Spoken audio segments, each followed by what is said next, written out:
जय जिनेंद्र। अरहत वंदना की सीरीज का 19वां वीडियो।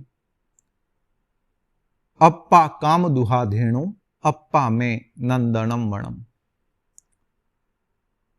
गत वीडियो के अंतर्गत हमने वैतरणी नदी और सामली वृक्ष के संदर्भ में जाना। इस वीडियो के अंतर्गत हम आत्मा के उन स्वभावों को भी जान लेते हो जहां सुकृत होता है। दुष्कृत के अंतर्गत कामधेनु, दुष्कृत के अंतर्गत नदी वैतरणी और सामली वृक्ष की तरह हमें प्रताड़ना सहन करनी पड़ती है, और सुकृत हो तो मनोवांछित पूर्ण हो जाते हैं। आत्मा कामधेनु के समान भी है। कामधेनु अर्थात जिस गाय के सामने, जो कामधेनु गाय होती है, उसके पास जाकर हम जो कामना भीतर करते हैं हमारे मन में, वह प्रकट हो जाती है, वह पूर्ण हो जाती है। उसे कामधेनु गाय कहते हैं। दूसरा आता है अप्पा में नंदनम वनम।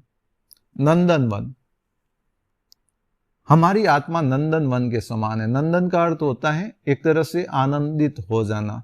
कोई व्यक्ति, आज के समय भी हम देखते हैं कि कभी डिप्रेशन में होता है, टेंशन में होता है, कोई भयंकर बीमारी से ग्रस्त रहा हुआ होता है। जैसे ही उससे वो निवृत्त होता है ना, तो डॉक्टर भी हमें कहते हैं कि एक बार ऐसा करो, कोई हिल स्टेशन चले जाओ, नेचुरल प्लेस चले जाओ, वहां पर थोड़ा रिलीफ मिल जाएगा, डिप्रेशन से मुक्त हो जाओगे।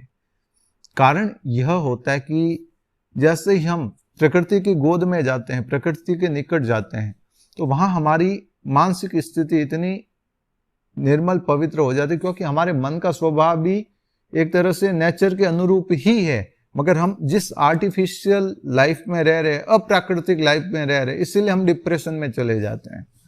तो जैसे ही हम वहां जाते हैं, हम आनंदित हो जाते हैं, टेंशन फ्री हो जाते हैं, डिप्रेशन फ्री हो जाते हैं, एक सुकून लगता है, एक आबो हवा परिवर्तित हो जाती है पूरी। जितने वन इस लोक के अंतर्गत है, उसमें सर्वोत्कृष्ट कोई वन है तो वह है नंदन वन। वो कहाँ है? कहा जाता है कि इस जम्बूद्वीप के एकदम मध्य क्षेत्र के अंतर्गत मेरू पर्वत है। मेरू पर्वत के समतल भाग पर भद्रशाल वन है। जैसे हम जिस जमीन पर रह रहे हैं, उसी समतल भूमि पर है भद्रशाल वन। वो वन काफी लंबा चौड़ा है। वहां से 500 योजन, मैं अगर शॉर्ट में कहने का प्रयास करूं तो लगभग 65 लाख किलोमीटर ऊपर, क्योंकि पर्वत मेरू पर्वत है 1 अरब 30 करोड़ किलोमीटर, 1 लाख योजन का है। जिसके अंतर्गत यदि मैं किलोमीटर में एक्सप्लेन करूं तो 1 अरब 30 करोड़ किलोमीटर, 1 अरब 30 करोड़ किलोमीटर्स का वो मेरू पर्वत है।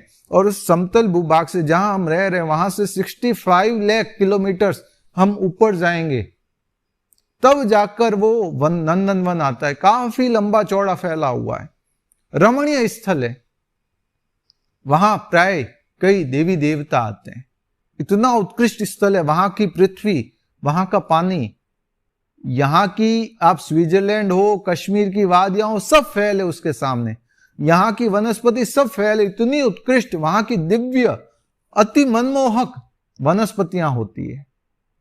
तो वहां पर जो वनस्पतियां हैं, वहां का जो पानी का वाटरफॉल है, वो इतना अद्वितीय होता है कि देवता तक वहां आकर आसक्त हो जाते, मूर्छित हो जाते हैं। सालों नहीं, 50 साल, 100 साल नहीं, हजारों साल तक वे वहीं पड़े रहते, निकलते ही नहीं है वहां से।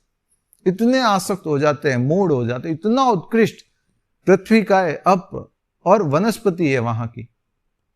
वहां की आप फूल देख लें, पत्तियां देख लें, वृक्ष देख लें, इतने उत्कृष्ट अलग अलग तरह की वैरायटीज है। यहां तो कहीं मिलने वाली भी नहीं है वैसे। तो इसीलिए इसे उत्कृष्ट नंदन वन की उपमा दी गई है। सबसे सर्वोत्कृष्ट कोई वन है तो नंदन वन है। वहां की पृथ्वी, वहां के जो कई जगह होती है ना, पहाड़ों का शेप इस तरह का होता है, लोग देखते रह जाते, उन शेप को देखने के लिए जाते। तो नंदन वन वैसा बना हुआ है। वहां पानी का जो झरना बहता है वह भी अद्वितीय है। वहां की जो वनस्पति है वह भी अद्वितीय है।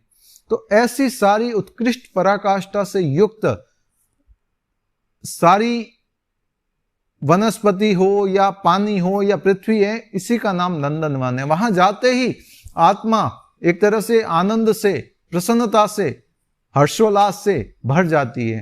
कैसी भी चिंता क्यों ना हो, उससे मुक्त हो जाती है। तो ये महत्व है नंदनवन का।